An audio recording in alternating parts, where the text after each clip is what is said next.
Welcome to the eighth session. Welcome to the eighth session entitled Impact of Digital Transformation on Cultural Diversity Management and Sustainable Development. The COVID-19 pandemic has accelerated digital transformation initiatives worldwide. But how governments and companies have been able to better manage diversity and create sustainable environments through digital transformation in Southwestern Asia and North Africa?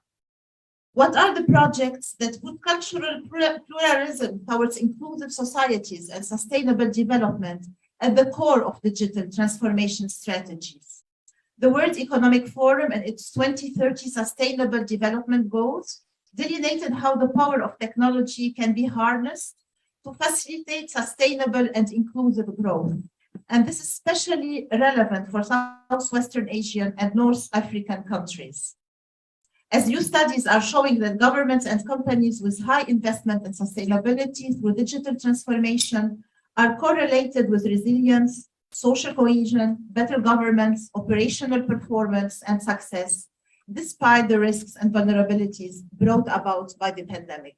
I would love to welcome our panelists. Mr. Gilbert Doumet is a lecturer, a public policy and management advisor, and a political activist. Ms. Safa Gnaim is an associate program director at Tactical Tech and project lead at the Data Detox Kits. And Ms. Ines Hamri, she's a Berlin-based researcher at the Einstein Center Digital Future. Welcome to our panelists. And you have 15 minutes, each one of you. I will send you reminders, very loud reminders. I will not see them or disregard.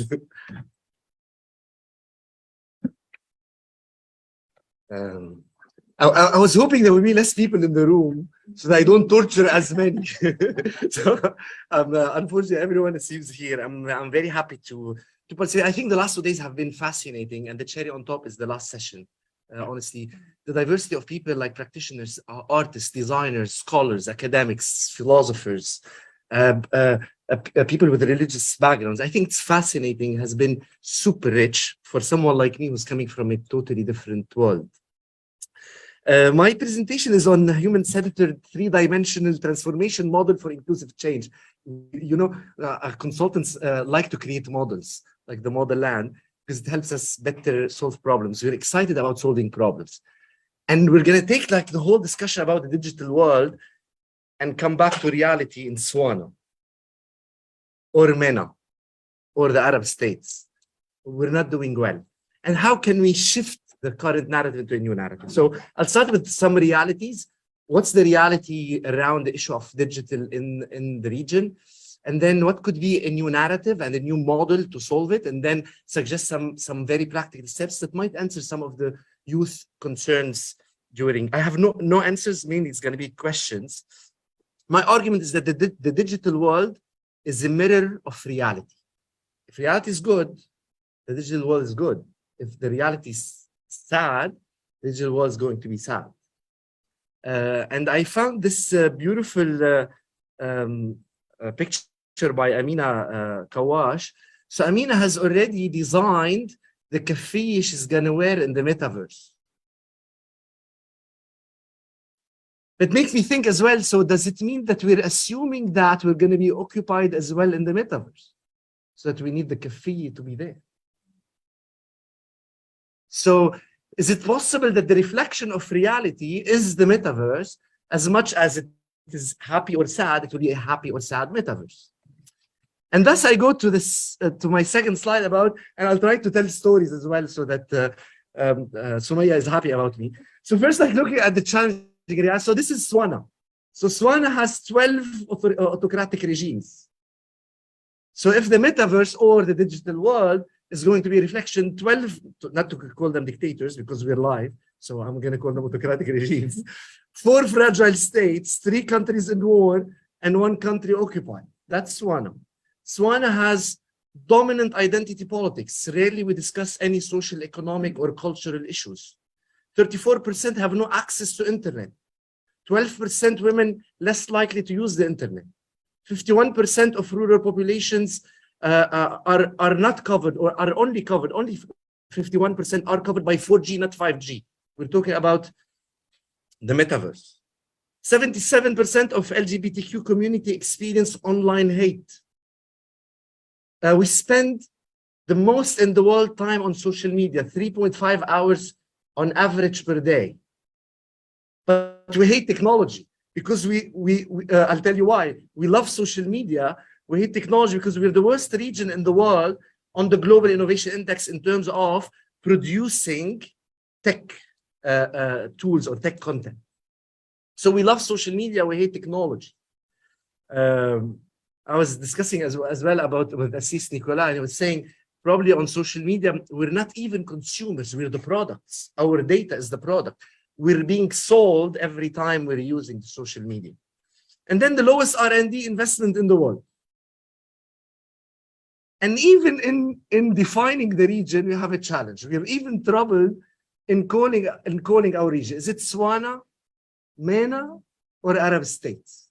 Even we cannot identify now, because it's Swana, we don't have Kyrgyz or Kazakh or with us, not even Turks. If we're MENA, but maybe Christians in the room will not be very happy because MENA is connected to Islam. And we say Arab, so the ethnic groups, the Amazigh and the Kurds, and will not be happy. So which region are we talking about? And are we defined by geography, by religion, by culture? What defines us? I have no answer about this. What is sure is that I wanted to ask this question. I didn't have time for it. I'm going to ask it now. From the young people who are here, and answer me honestly.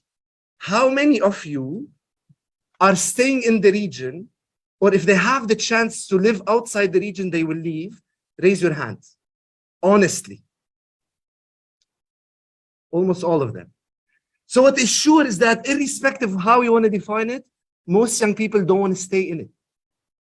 So I was talking to people during the last 2 days, and the issue of geography was commonly repeated. So Frank is looking for a land so that he can land, a place where he can land his philosophical ideas.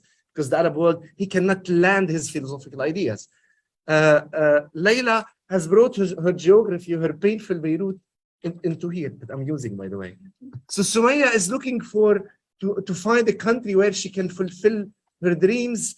And also I talked to Ines, is seeing her geography, her place being occupied every day. So we're not happy in this geography, call it whatever you want. This is a reality, it doesn't have to stay a reality. Can we transform it?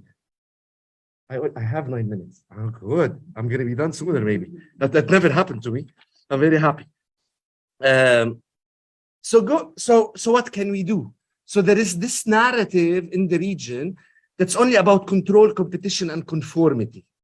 So we're only about controlling governments and states, about security, about controlling freedom of expression, controlling private liberties through using religious tools and means. We're about competition, even within artist spheres. We see this often, but also political competition and private sector competition. And about how we're going to be more conform and be more loyal to our communities and sects and tribes and families. How we're going to follow the hierarchy and make sure that patriarchy is there. This is why women and gender issues are continuously challenged, and one of the most challenged regions in the world. Our political systems are decaying and corruption. How are you going to shift this? And why? So my proposal is, can we couple digital with cultural with political? So the artists in the room and the cultural advocates don't think just from this perspective. Couple it with the digital and the political. And what I mean. First, the digital can be a leverage. The first panel was about NFTs, and I heard some statements saying, oh, but do we want to commercialize culture? It's a very good question. Do we want to make our culture to be sold via NFTs using cryptocurrency? I didn't intervene, I'm using this, and I'm telling a story. So the story I'm telling, Sumaya, tell me if you like it. So I joined one collective called the Hearts Project. It's an NFT project. But look at the story. So the story is, as artists, we don't like the market.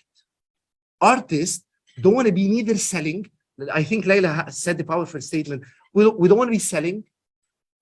We don't want to spend time on minting and tokenizing and working on digital marketing. I don't want to put a picture. I'm an artist. I'm a talent. I don't want to spend time on this. All friends I have who are in the art scene, every time we talk about the market, they say, don't talk to me about this. I produce. It's only about my time. I don't care if anyone buys or not. We want to impose on those poor artists who have very little access. They need to know how to mint and now to do digital marketing and go find funding and do a good business plan for their project. So what is about the Hearts project?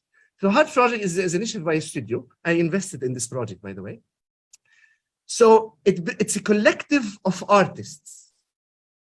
With them, there is a collective of techies, people who know how to mint. And there is a part of this collective are digital marketers who know who you talk to and how you talk to and who's going to do. The project doesn't have to be commercialization. The project is the NFTs we sell from hearts that are produced via artificial intelligence could be, not could be, fund the collective, fund the artist to do their own art. And the artists are not even selling their art in the project. Again, the project is through AI, hearts, NFT hearts could be created in trillions. We go buy them, money that comes funds the artist who cannot fund him or herself. What is more interesting in the exercise and why the digital sphere can be a leverage, behind this, there is something called DAO. Have you heard of this term? So it's decentralized autonomous organization. By the mere fact that I'm buying this NFT, I'm part of a 6,000 people group who are called a decentralized organized group. So it's an organization that is decentralized, transparent, non-hierarchical. We come together, we take collective decisions online on the project, on supporting the artist. So the DAO, so when we talk about NFT, NFT is not this. NFT is the project that behind it there is people who mint, the techies, the digital marketeers, and the artists.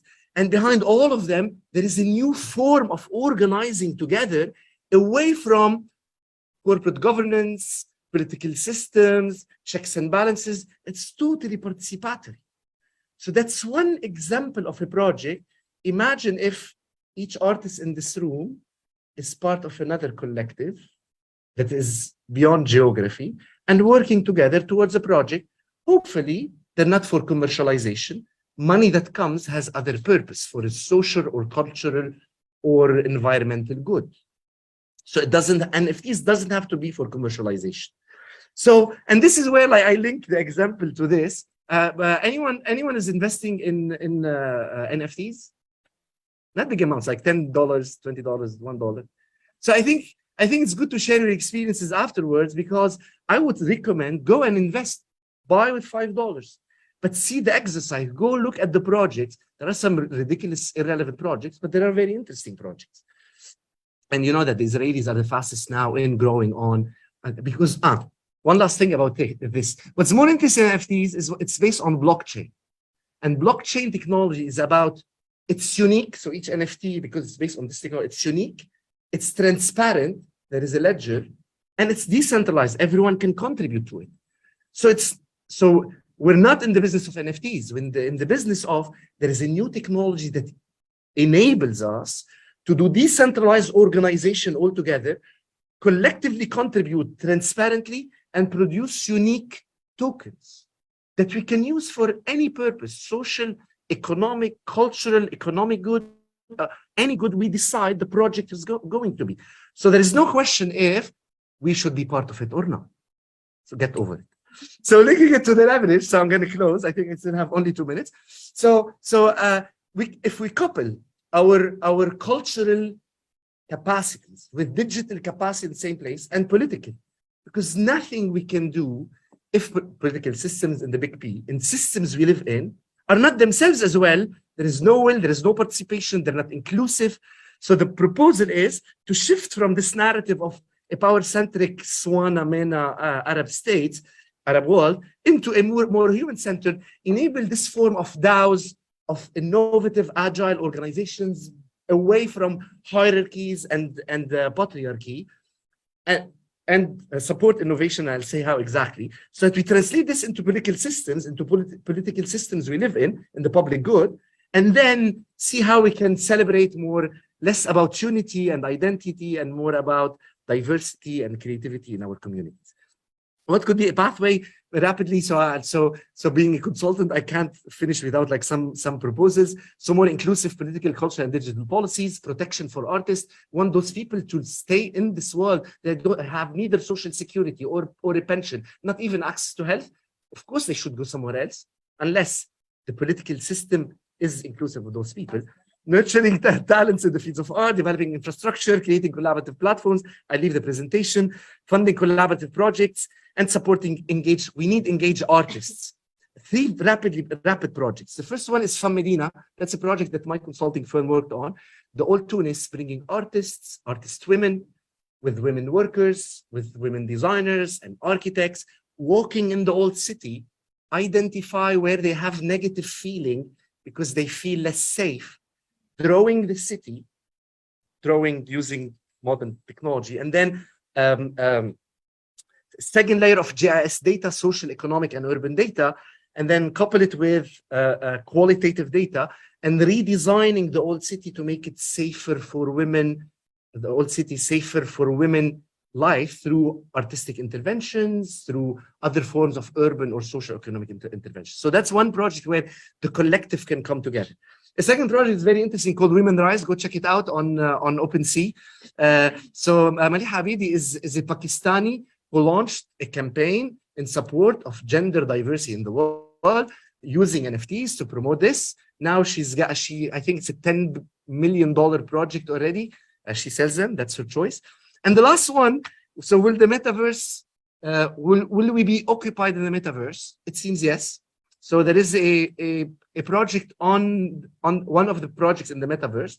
It's called the Super World, where someone has put the planet, the Earth, lands on the metaverse, and you can go buy land.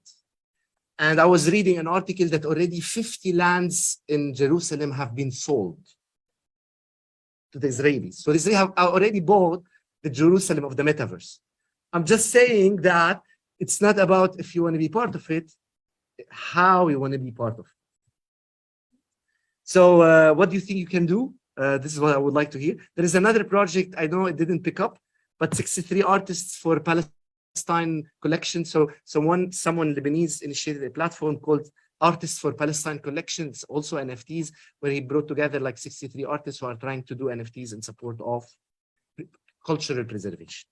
Thank you. Thank you. You know how to change Mr. name. Let me just introduce you. Mr. names. Okay, I need my eyeglasses. Yeah, I'm sorry for that. Mr. Safag name talk is about creating engaging and impactful digital and media literacy resources using tactical tech as a case study. The floor is yours.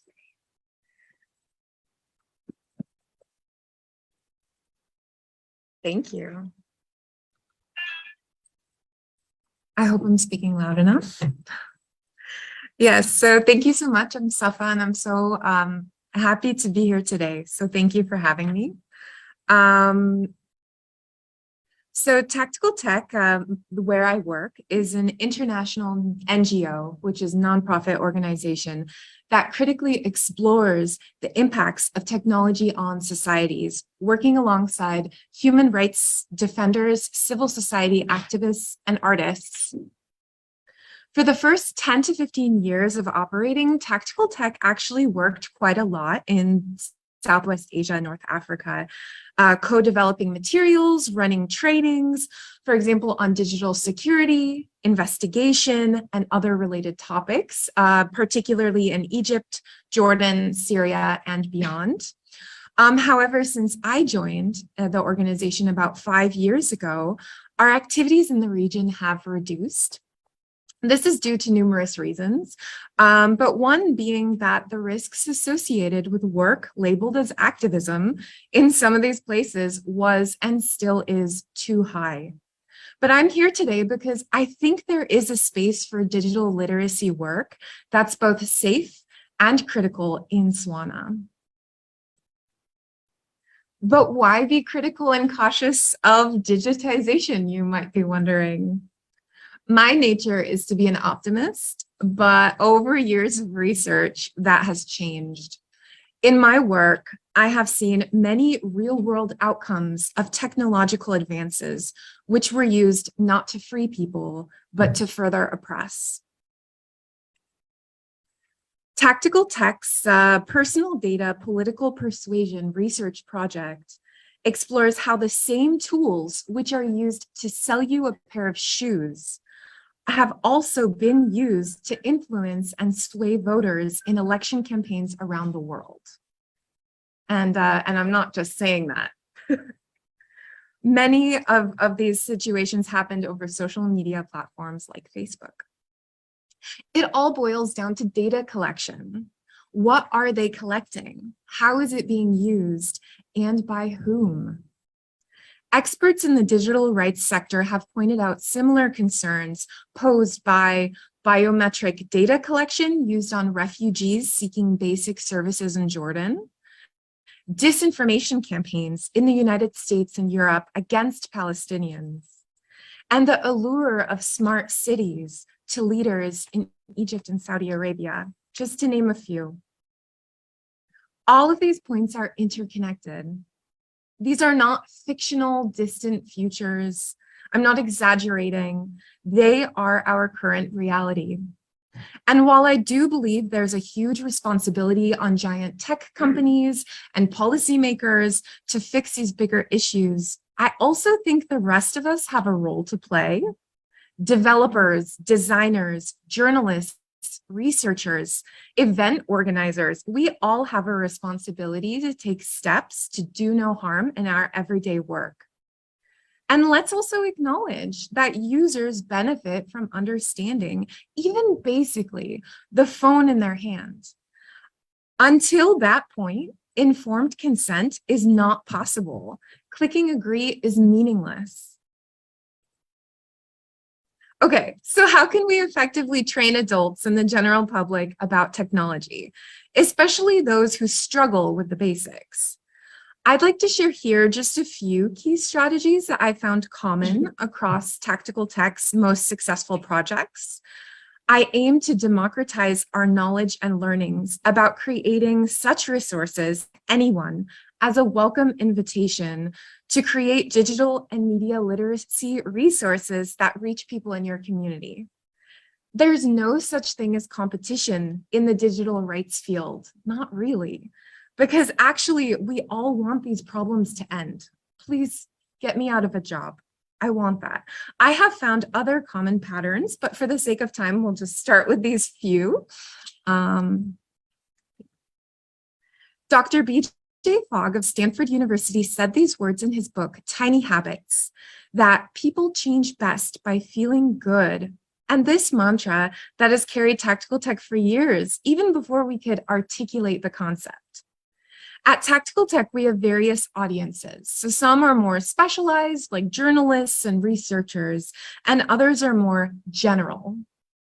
Especially when we're talking about these general audiences, when we're talking to these general audiences about technology, we found that light, non-judgmental, playful tone is especially effective.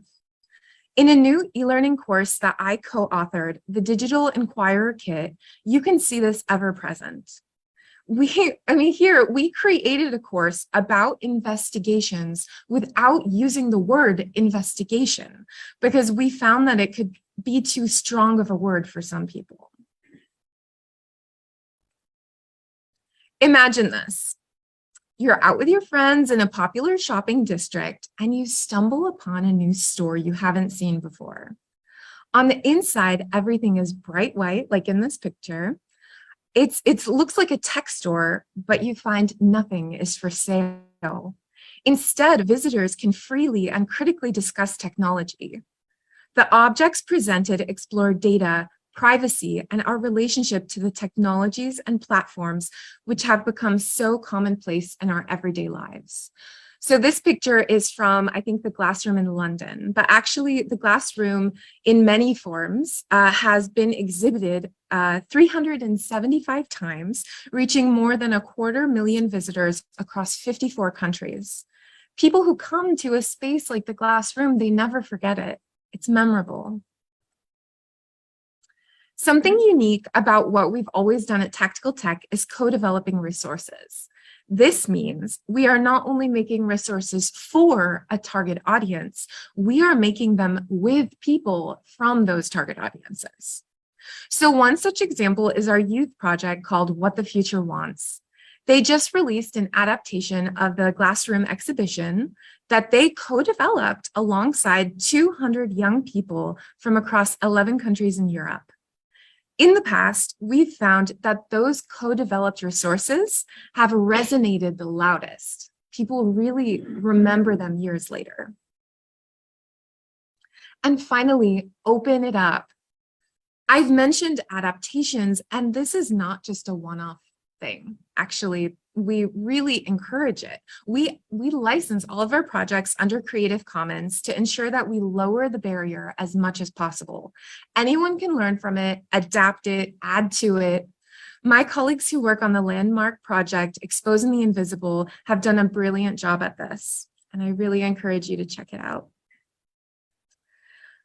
In fact, on this topic of opening up, I wrote this guide in English for the Data Detox Kit at the height of the pandemic to try and stop the spread of health misinformation.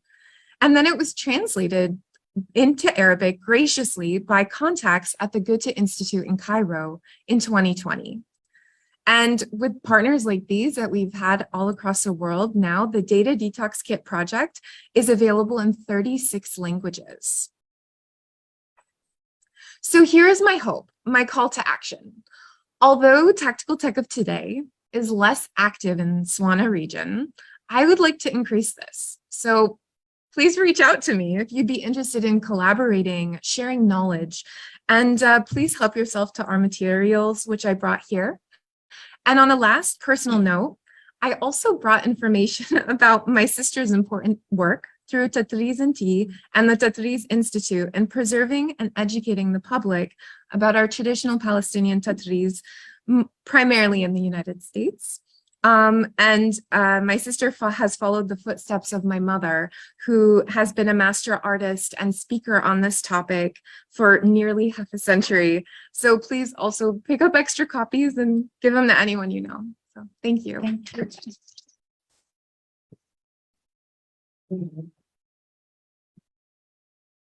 So our last speaker is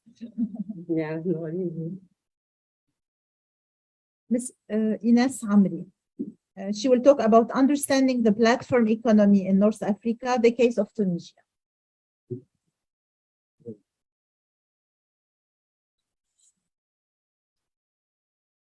Thank you. Okay, just a second. I need to open my. Take your time. Yep. Actually, not easy to present at the end, so let's see. Okay, I will put this here.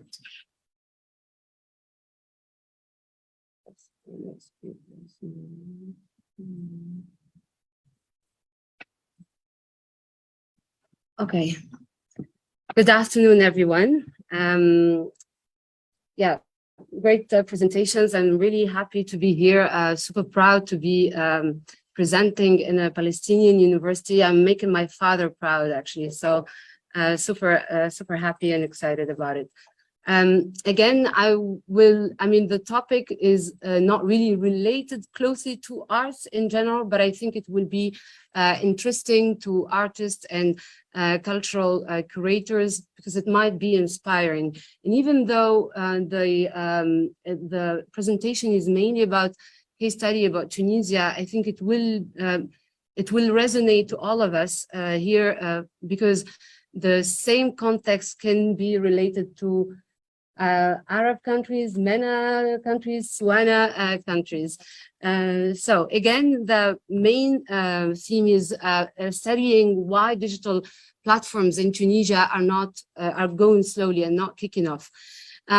This paper is right now under peer review at the International Journal of Information Systems and in developing countries, but it was first published as a white paper. And this actually, my work is under the let's say under the umbrella of a project in collaboration with Einstein Center Digital Future and the GIZ. Our job is really to help them design, let's say, empirically based policy interventions in Tunisia. So this is the white paper. You can actually go online and Google it, and you can read it later or next week or next weekend, if you are interested, of course. So mainly, this paper aims at many research questions, but I chose only 2 research questions that can be related to this conference. The first one are what are the enablers and barriers in the ecosystem of the local and global platforms in Tunisia and also in our SWANA region, beyond the economic and social promises, which unintended side effects and ramifications come along with this platformization.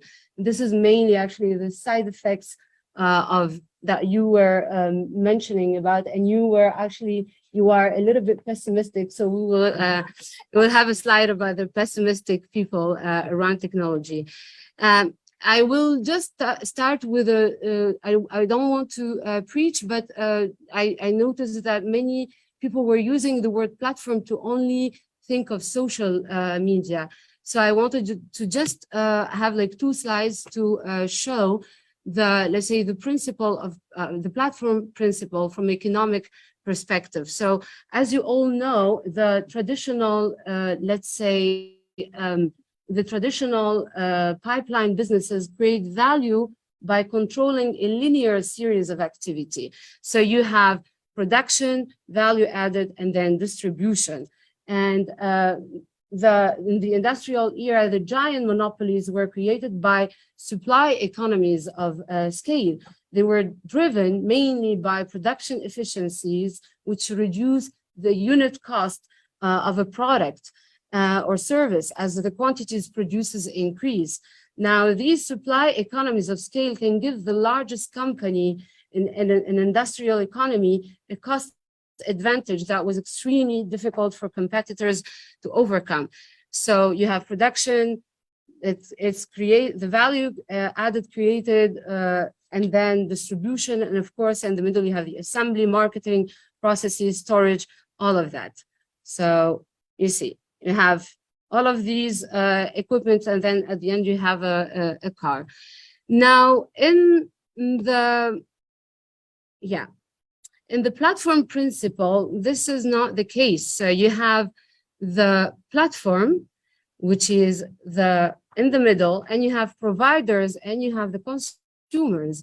And mainly here, let's say the main role of the platform is doing this coordination, standardization of the quality of the products or the services, the matchmaking, communication, building the community, because platforms, as we will see, they are governed by the network effects. So the value of any platform will increase as it has more users. So the more Uber, the more users we have in Uber, the more value of the platform. It increases more.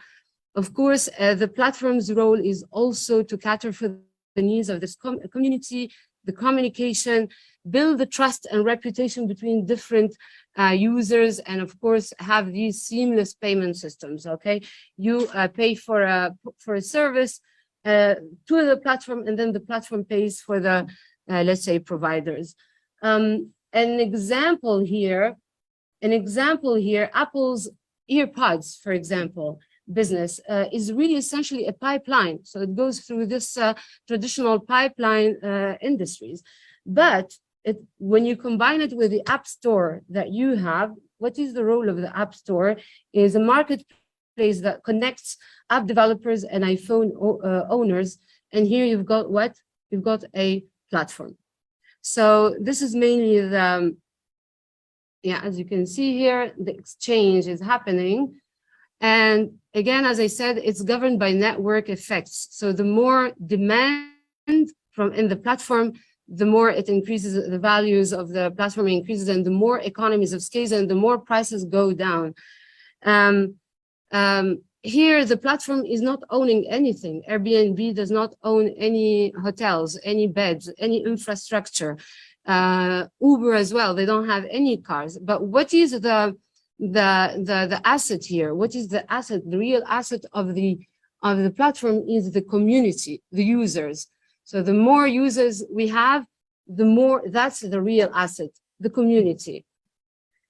Now, going now to digital business in Tunisia, again, the numbers says it all. As you can see here, World Bank number says, as you mentioned, 44% of the population use mobile broadband, and this is really a bad number. We are like second worst country in the MENA region, Arab region, only beaten by Iraq. This is in Tunisia. 7% of the population made online purchases or paid bills online. And again, major international platforms like Uber, TaskRabbit, Amazon, you name it, they're not operating in Tunisia. They're hardly operating in Tunisia. You know, all of you that in the Arab world, we don't have platforms, like Arab platforms. We had Souk and we had Kareem, and they were eventually bought by Uber and Amazon. So all of the data, you mentioned the data, because the real money, the real value isn't the data, our data. So unfortunately, we as Arab countries, we don't own any platform. We are consumers, we are not producers. Again, why all of this? We are going to explore this later, but that is not to say that the Tunisian platform economy does not exist. Here, as you can see, I give you a timeline. As all of the everyone here knows, we started leveraging the use of social platform, let's say social media in Tunisia in 2011. That's like the revolution. And coincidentally, 2011 also, or 12, starts the proliferation or the entrance of platforms like Tayara. Tayara is a marketplace, ads-based marketplace in Tunisia. Jumia is also present. You know, probably Jumia, it's like Amazon, Ifrat, Bolt, Intigo. But as you see here from the flags, they're all mostly foreign owned. They're not Tunisian platforms. There is only Ifrat, which is a logistics transport platform, and Intigo also, they are working in the space of logistics. And this is so again, only local players have entered this space. Why? Again, we have two reasons, many reasons, but mainly two reasons: inadequate financial infrastructure and culture. We have a problem of our currency, non-convertible dinar, which is the case in Palestine, in Lebanon. I think one of the panelists yesterday, she was speaking about bringing tourists bringing cash because they could not get their money out of the ATMs. We also have a cash culture and financial inclusion issues, and of course, low degree of digitization. Here, very quickly, this is a visual that shows this embargo. I think most Arab countries, they have this problem of embargo on cross-border payments. We cannot pay out of our countries, like our geographies. I'm based in Lebanon. I cannot make a payment in Amazon, for example. So this is or maybe in Lebanon as well. Yeah. So this is a big shortcoming that will always persist unless we fix the international trade system, which is, you all know, of the inefficiency of the international trade system. Now, as you can see, this, I don't know if it's clear, I thought it would be clear, but bear with me. This is like a figure that shows how international platform and local platforms transactions, payments are made. You see here the wall. That wall is the road, let's say the block between international platforms and businesses and users in Tunisia. Now, domestically, in the far, what's that, right or left? I don't know. So yeah, that's the left. Thank you. In the far left, as you can see, domestic platforms are able to operate thanks to cash transactions and also local credit cards. So this is mainly to simplify the payment system. Now, Tunisia is a cash society, and innovation is really going at the pace of, I don't know,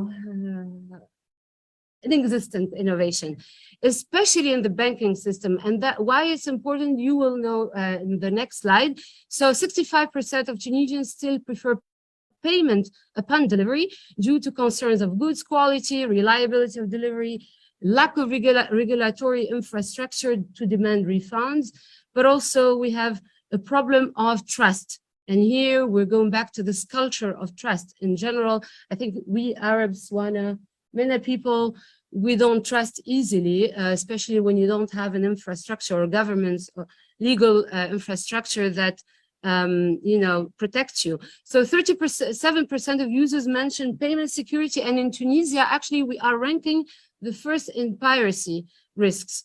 So we are first in the whole world in piracy risks. The slow pace of banking innovation. We have an exclusive banking system operating under monopolistic competition. We have 29 banks in Tunisia. In France, they have 27 banks. And Tunisia is a small country. When you think 28 banks, what do you think? You think immediately of competition, right? Good services. Wow, 28 banks, there's big competition, but guess what? Guess what? They're all working under monopolistic competition because of the same shareholder in the board of this bank is sitting in the other bank and in the other bank, and they're all working, under this, let's do nothing, okay, let's stay there. So online and mobile banking services are limited and costly, and the shocking number, we have 5.5 million Tunisians who are unbanked. This is the financial inclusion point you were mentioning. Okay, this can probably take me to jail in Tunisia, but it's okay. This figure will be probably published in August. This really showcasing the conflict, the bone of contention of the banking system in Tunisia. And I'm sure if further research is done, and I'm sure of it, this will be the same in other countries, in our Arab countries. Here, as you see, the central bank, it should be the regulator, right? But it's the regulator, and at the same time, it's a shareholder of, in the middle here, you have Monétique, Société Monétique Tunisie, and MS Solutions. Those are private companies which are owned by the central bank and the banks in Tunisia. And these two countries, Monétique, SMT, and MS Solutions, actually, they are blocking any innovation. They're blocking fintech startups.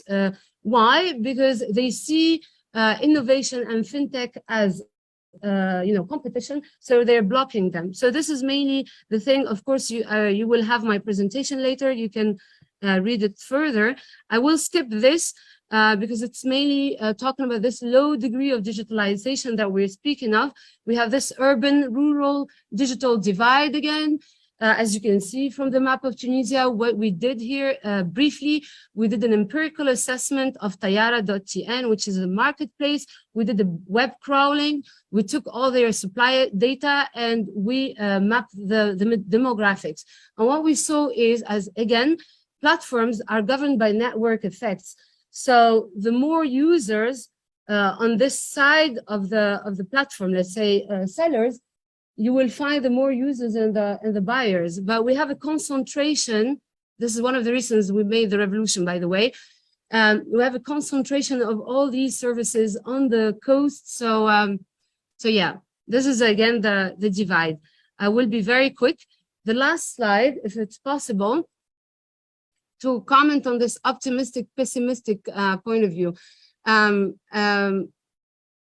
So some people think that, you know, as Haytham says, technological determinists, he calls them, they really believe in the role of technology in curbing social and economic value, especially to the base of the pyramid. The base of the pyramid are the people who are excluded, you know. These people think that the only solution is technology, is platform. They can curb this disparity between developing countries and developed countries, and platforms that they can serve as a positive socioeconomic development to stop this brain drain. To be honest, one of the reasons I left Tunisia was also this banking system. I felt like I lived in a financial prison. I was traveling a lot. I was not able to make any payments. And then one day I said, I'm leaving. So this is for the, so some people think that one of the reasons we can stop brain drain and gender inequality and skills gap and talent leaving is to proceed with you know, encouraging more, let's say, offering more access and removing market, let's say, economic issues for platforms. And the skeptics, they think, they really put this question mark: is it really are these platforms bringing positive economic, let's say, benefits to the low of the pyramid? What about the precarious labor risks? We know all people who work in Uber and all these platforms, they have precarious labor conditions. They have really weak working conditions. There are lots of questions of ethics in the gig markets, especially for artists here who are probably on freelancer, on many of these freelancing platforms.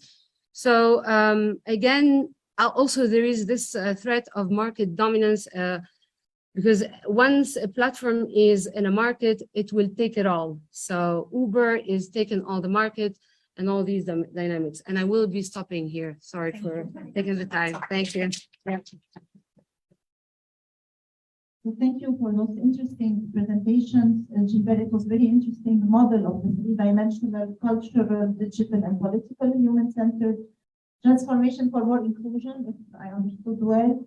And Safa, the initiatives are really very interesting to provide solution and literacy to everybody. Okay, and last but not least, thank you for your presentation about the barriers for the economic platform in Tunisia.